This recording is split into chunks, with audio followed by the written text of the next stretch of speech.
Okay, hello everybody. Today we're going to go ahead and start our new lesson. We're going to talk about evaluating the economy. I guess the big thing that we're going to really hit up today is going to be talking about GDP, or gross domestic product. Basically being, like it says, evaluating the economy. It's a way to determine how one economy is doing compared to another economy. And generally we'd look at this from a macro angle. This is going to be like a countrywide or statewide or even a citywide GDP, okay? And again, this is a way to see how one economy is doing compared to another. So the lesson will start with this video. I'm going to stop our video right now so you guys can watch the YouTube video. Again, I can't show it. It won't let me show the video. So please watch the video about GDP, and then we will continue the lesson. Okay, now that that's done, and I do hope you watch the video. It is a good preview for what we will be talking about, okay? So we're looking at this and we talk about GDP. And what is GDP? What does it tell about the economy? Well, we look here that it was born during the Great Depression because, of course, during the Great Depression, because that big economic downturn, we needed a way to really kind of judge how our economy was doing and how our economy was doing compared to other countries, okay? Now, government understand how to fix a depressed economy with about a 25% unemployment. Now, of course, you're going to see a lot of comparisons between the Great Depression and this economic crisis we're going through right now. Now, of course, with the use of GDP and these type of tools, our recovery will be different, will be better, and I guess you can say more progressive or more productive than we see our bounce back in the Great Depression, where it took probably about almost 10 years to really get a bounce back in the Great Depression. I would imagine that we'll be back, hopefully back pretty close to a year with this thing that we're in right now. Now, macro, of course, is macroeconomics. Like it says, it kind of deals with the economy as a whole. We talked about this before, where in the first 9 weeks we had talked about microeconomics, which talked about kind of like you and your individual budget and how you spend your money and how people spend their money. And then we talked about macro, which kind of talks about, like I said, the economy as a whole, or like the economies of actual countries or cities or states, or even in some situations like some of these businesses that have a lot of money and have a lot of power, like the economy of like a Google, let's say, or like a Amazon, let's say, where sometimes their GDP or their product is more than some countries as a whole. So that's kind of what we're looking at. Okay, so next. Now, when you look at the national output. Now, we're talking about things that these countries produce for the world, that send out for people to buy, all that, like how productive these countries are, okay? Well, you see two different types of maps, okay? The top one is the population. So that talks about the population of the world. And you can see that some of these countries are big and swollen, like India and China. These are the two most densely populated places in the world, is India and China. Okay, and you can look at like America, for example, or look at Canada, where a lot of it is just kind of open space. So you see there's not a big population up there in Canada. Or let's say like in Russia, for example, where, Russia is the largest country in the world. But as you can see, like in places like Siberia, it's very sparsely populated. Okay, so you look at those populations. Then you compare that to the output of those areas for the world. So you look at America, for example. We are all big and swollen up. Okay, we produce a lot. Now, when this was produced, and this is back in 2016, you had $80 trillion. So over the course of 1 year, our world was able to produce $80 trillion worth of products. Okay, and we'll kind of go into GDP and what it actually looks like. But basically, you look at the total of the products, the value of the products that are produced, and the value of the services that are produced in that country during a given year. Okay. Now, again, we'll go into the specifics of that in just a little bit, but it talks about the value of those items, whether they be products or services over the course of the year. And you can see America, we are big and swollen. We have, we produce a lot of things here. Not as much in South America. Europe, yeah, there's sections of Europe that are pretty big and swollen. You can see Africa doesn't have a whole lot, even though it's a large continent, doesn't have a whole lot as far as production. Look at India. India, massive population, but then again, not as big when it comes to products that it produces. Now, China produces a lot. I mean, we have a lot of things that we look at that say made in China on it. Well, they produce quite a bit. Look at Taiwan, for example. Taiwan, that little island that's right out here. It is really big and swollen, okay, even though it's a small island, because a lot of things are produced in Taiwan, okay? Japan, kind of the same way. So moving on. Now, gross domestic product, is most useful measure of the country's output. Now, the definition is the total market value of all final goods and services produced within a country's borders during a 12-month period. So that's the key that we got to look at that. The total, okay, that's going to be everything that is produced, the value of not everything that was bought, not everything that was sold. It was everything that was produced within that year, okay? Of course, the market value, okay, of all final goods, they need to be produced. So let's say, for example, it's November and they start building a house, okay, and that house is not built and done and ready to move into until January. Well, that house is going to count for the GDP from that year in January, not from when it started being built in November, okay? So it's when the final product is put out there. Okay, within a country's borders, and again, we'll hit all these things up. It's got to be. It can't just necessarily be. It has to be in that country. So, for example, like in San Antonio, we have the Toyota plant. Okay, Toyota is a Japanese company, but because those vehicles are produced here in Texas, here in San Antonio, here in America, it counts towards our GDP, not to Japan's GDP, even though it's it's a Japanese company. Okay, now let's go ahead and take a look. So, these are going to be measures of national output, whether you have a strong economy or a weak economy. Now, again, we can see this. We've seen the extremes of this. I mean, just, 2 months ago, we had all these items, all these characteristics of a strong economy. Since then, since this coronavirus has hit, we now have a lot of these characteristics of weak economies. Now, of course, things will be bouncing back. They will swing back the other direction. But we see here, strong economies, of course, new stores are opening. Weak economies, factories and stores are closing. So we can see that on two ends of that spectrum. Okay, new homes in new neighborhoods. Okay, and then fewer homes built. Well, the thing is, we look around and there's lots, especially in this town, especially in San Antonio. There's lots of new neighborhoods being built constantly around here, and houses being built. Now that may slow a little bit, and in the months to come, people may not have the money to move into some of these houses that have been built. But as of right now, that's still kind of booming. Next, easier to find a job or harder to find a job. Okay, really simple there. Easier to start a business or difficult to start a business. And then in the end, people generally confident about their finances, and people are generally concerned about their employment prospects. Okay, and of course we have seen that one extreme to the next from just a couple months ago until now.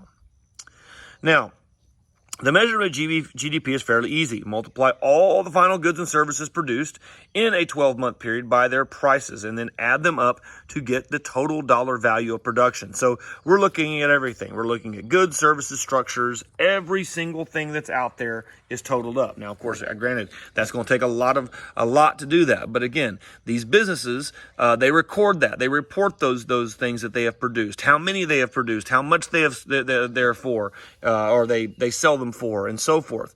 So, you go buy a car, it's reported that it was sold on this day, or you get a receipt for something. You go to the store and buy something, you get a receipt. It's a record of it being sold on that day for that amount of money. So all of that gets totaled up to be that GDP of what's being produced, what's being bought, the whole thing. Okay. Now, like it says here, multiply all those final goods and services produced in a 12-month period by their prices, and then add them up to get that total dollar value. So you can kind of see that right there. So in this example, GDP, and this of course does not have a date on it, but I'm going to go ahead and say it's probably from 2016, just like the map we had earlier, where the total GDP in America at this time was 17.5 trillion over a year. Now, of course, that is a very, very good GDP. Now, understand this.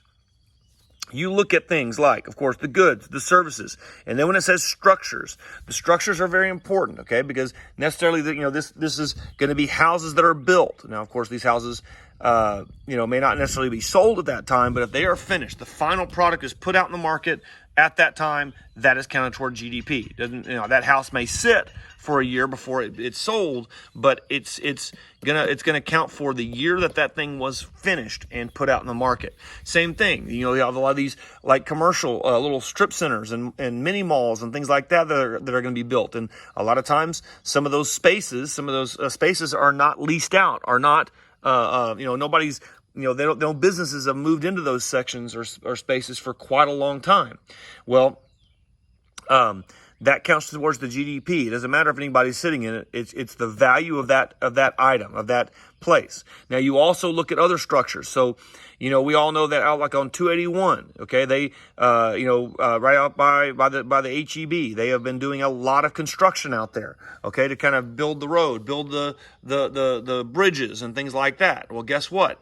When those bridges are constructed, or a new park is constructed, and all that stuff is finished, there is a dollar value that's placed to that. It's called infrastructure. Now, granted, nobody is buying it, nobody is selling that product, but it has been produced, it has been built, it adds to the value of a certain area. So those are things that also can be added into GDP. Okay, moving on. Now, of course, the three components of GDP, like I said, final goods, current year, and output produced within the national borders. Now on this final output, now this is going to be a kind of a distinction in this, and it's kind of important so we look at this. So to avoid counting products more than once, economists include only the value of final goods and services when calculating GDP. So this is what we mean by final goods and services. So, and it kind of explains it here, but I'm going to say it here. So you look at this flour.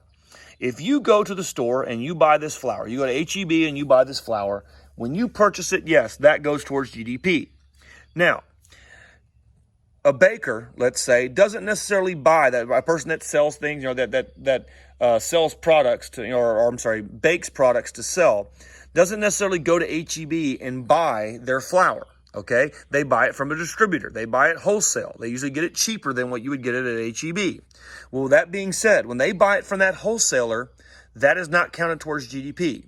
Now, when they take that flour and they take that sugar and they take all those ingredients and they put them all together and they produce bread, now that bread that they put out is going to be counted towards GDP. Okay, same thing. You buy a car. Okay, if you buy that car, when you buy it, that car is going to be counted as GDP. Okay, the tires specifically, or the windshield specifically, or the seats, or the sound system, that's not going to be counted towards GDP, because those are all parts of the whole. The whole is the car. The parts don't count towards GDP. Now, let's say you drive that car for maybe a year or so, and you decide to go get some brand new tires for it. Well, when you go to, let's say, Discount Tire, and you buy a brand new set of tires for that car, when you purchase those tires are counted towards GDP. Okay, you see the difference in the two. One is going to be the parts when they constructed that vehicle. The second one, which is going to be like, the original factory tires you would have on the car. The second would be the tires that you would purchase after the fact from a tire-specific retailer. That counts towards GDP. So like it says here, flour and sugar are part of GDP if they are bought for final use by the consumer. You buy it, you use it, that's it. However, if a baker buys them to make bread for sale, only the value of the bread is counted. So understand, if a baker buys that flour, that is not the final use of the flour. The flour is going to be used to make bread, which is then in turn going to be made to produce, that's going to be sold for profit later on. Now, next, the current year is also very important. GDP does not include used cars or secondhand clothing purchased at Goodwill. That's pretty self-explanatory, okay? So if you go buy a used car, that does not count towards GDP because, again, that car was not new. It was not produced in that year, okay? You go buy stuff from Goodwill or secondhand, or you buy something from eBay from someone, or a marketplace, or wherever you go to buy something, or Let It Go, or one of these, online retailers. That's not, you were not the first buyer of that product. You were not the first owner of that product. Therefore, it does not count towards GDP. It counts for GDP when that first time that it was purchased by that person. So we only want to know what was produced in the current year, not what was sold in the current year. So what was produced, not what was sold.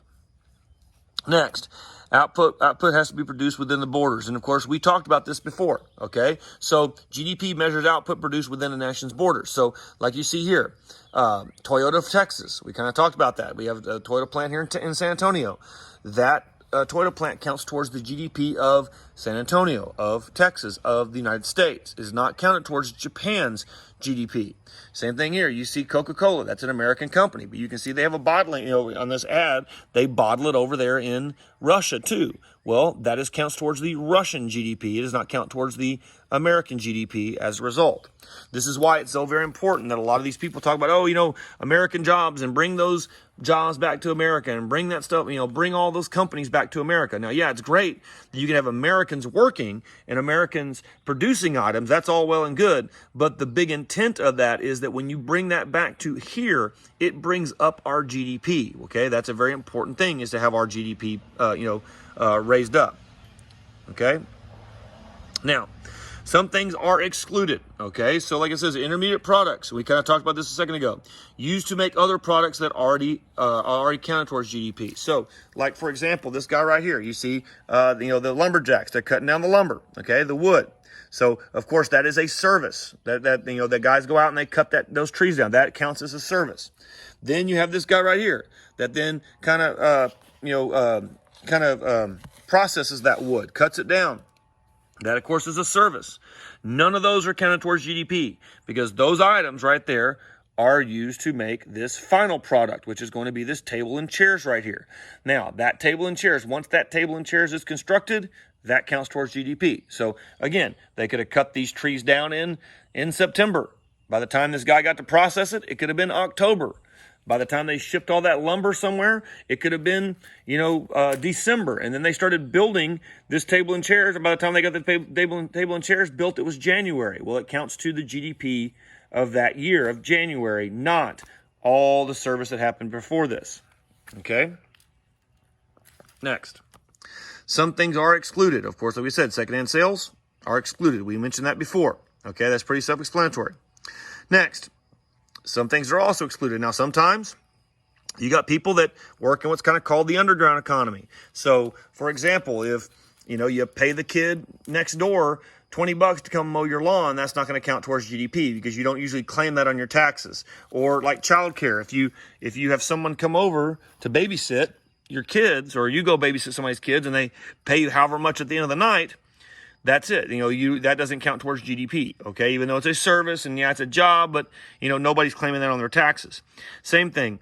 You tell your buddy, hey, I know you're a plumber. Would you come over here and look at my sink, and I'll give you $50. Okay?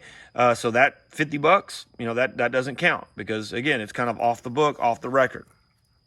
Okay? Okay. Now, current GDP and real GDP. Okay. Now, what we're going to do is we're going to take just a real quick break here. Okay. And well, actually, I take it back. We're going to keep watching here because there's actually a video, and then we'll take a break at the video.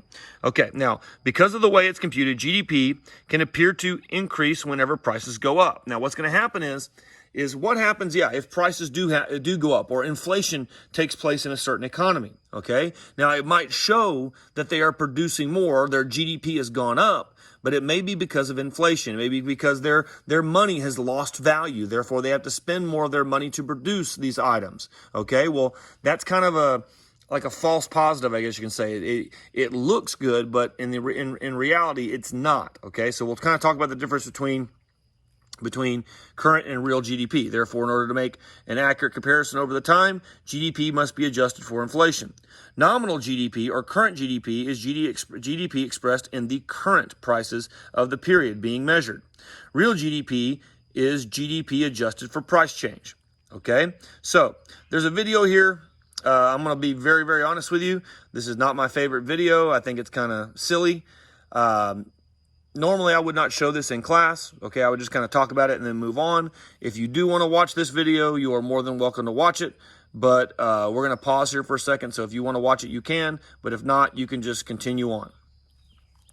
Okay, so we looked at the video about nominal and current GDP. Now, of course, like I said, it's sometimes you need to adjust the GDP for inflation. Okay, so if you just look at it, and again, there can be a lot of factors that go into. Like I said, the currency, the money of that country may have been devalued, may have gone down, which means everything cost more money to produce. Okay, which means those items that are produced are going to be more expensive.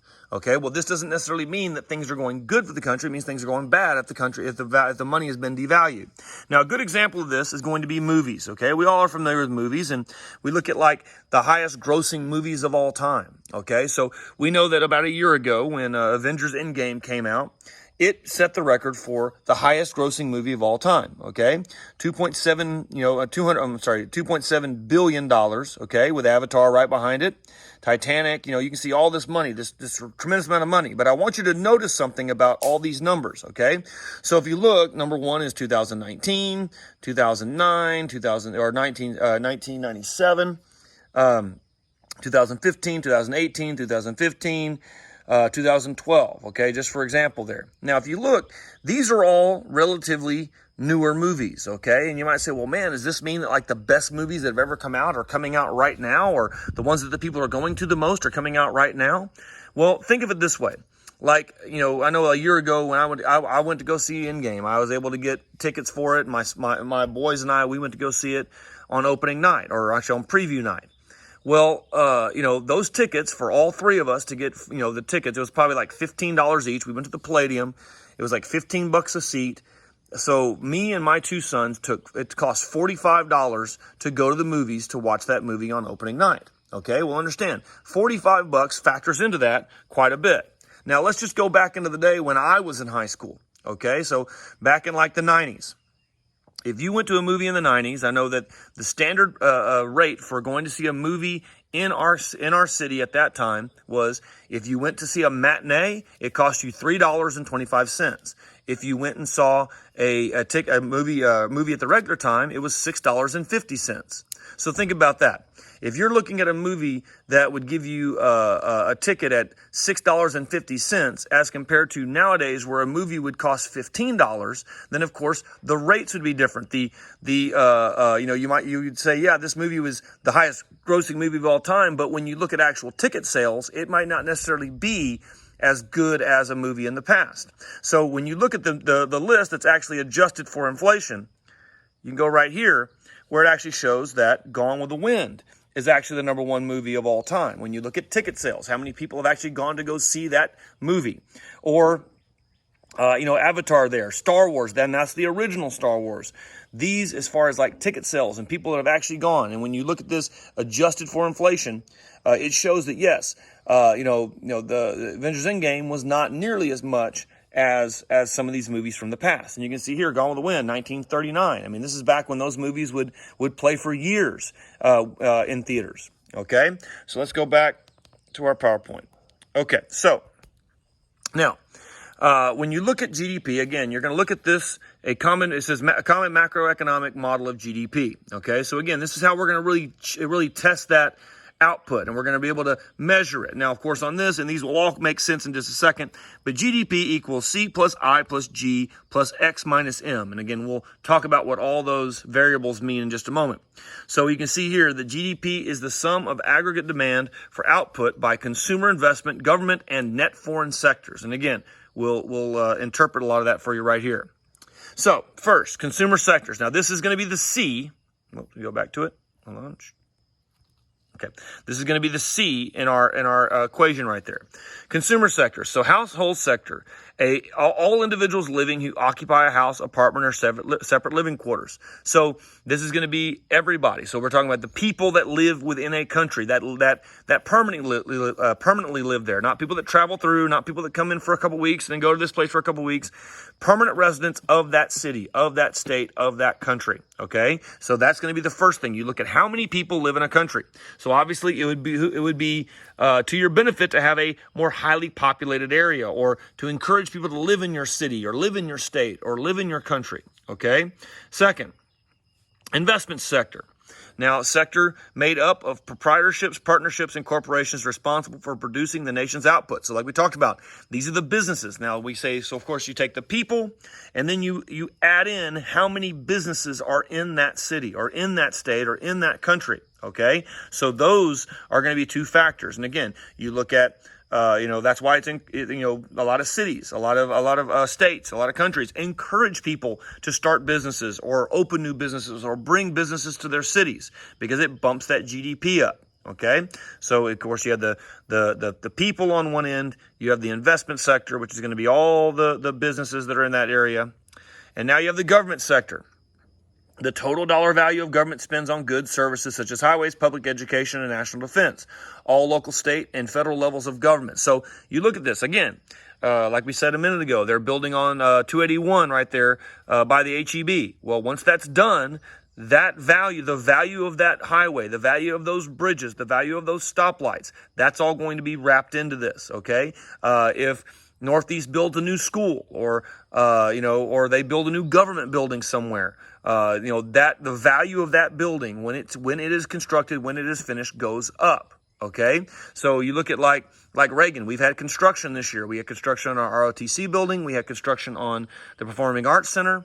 Well, when they do that construction, when it is done, it increases the value of the building. It increases the value of Reagan High School when you have this new ROTC building, or you have the new Performing Arts Center, or when they had upgraded the gym, let's say, when they upgraded all the athletic facility, that ups the value of that building. Okay, which again in turn ups the GDP.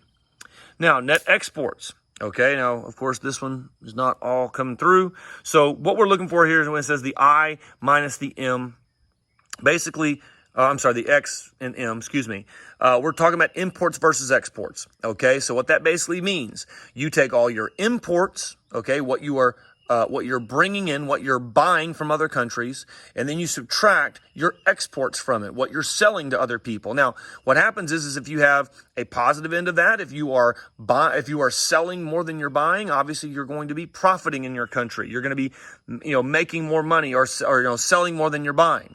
If you're buying more than you're selling, you kind of go into a little bit of a depth there. But what happens is if your country is producing a lot, like for example, the United States, we buy more from other countries than we sell. We import more than we export. But because we also have a lot of producers, because we have people that work, we have our government buildings are in good repair. We have a lot of businesses here. That counteracts that. Okay, so we don't go into the negative in our country. Our GDP is in the positive. Okay, there we go. So it came up. Foreign sector purchases are called net exports of goods and services and abbreviated as an X minus M to reflect the difference between exports, which is X, and imports, which is M. Okay, now it represents difference between dollar value of goods sent abroad and goods purchased from abroad. Okay, now this kind of shows you some of the things that are brought in. Again, you can see this United States, the top 10 imports, the top 10 exports. And as you can see here, like number one, electrical machinery equipment, that is 14.9% of our imports, and that is at $336 billion. As opposed to our number one export, which again is machinery, but that's at $190.5 billion. So realistically, our imports outweigh our exports. So we would be at a negative at that point. But like I said, because we have businesses that thrive in our country, because we have a high population, our good population, because the items that our government produces are very high quality, that counteracts this and allows us to have a positive GDP rather than a negative GDP. Okay. So there's a little video here. I do not think I hyperlinked this, but you can copy this or write this down and use that to watch. I think it's a crash course video talking about GDP, which is a pretty good resource. I would encourage you guys to watch that. Okay, and that is what we have for today. I'll come back on tomorrow. I'll post the second section of chapter 12. It's going to be talking about poverty. Of course, I have I've already put in the 2 assignments for this week, so please work on those and get those in by Sunday. Okay, guys, good talking to you, and I will talk to y'all soon. All right, bye, everyone.